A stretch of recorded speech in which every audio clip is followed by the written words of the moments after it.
Hi guys.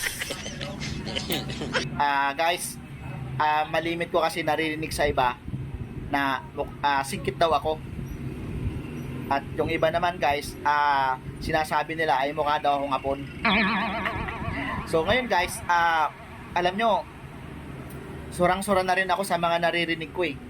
Kaya tinanong ko sila, ano bang ebidensya nyo na sabihin na mukha akong hapon? Anong karapatan nyo? Ba? So ngayon guys, inaamin ko naman na singkit talaga ako. Pero hindi ko aaminin na mukha akong hapon. Kasi hapon lang talaga ako pinanganak ng nanay ko.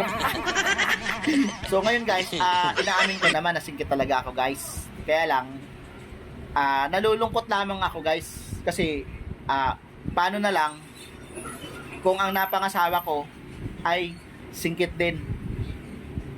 Di kawawa naman yung mga anak namin. Ha? Baka hindi na makakita. Baka wala nang mata. I drop the ball, yo.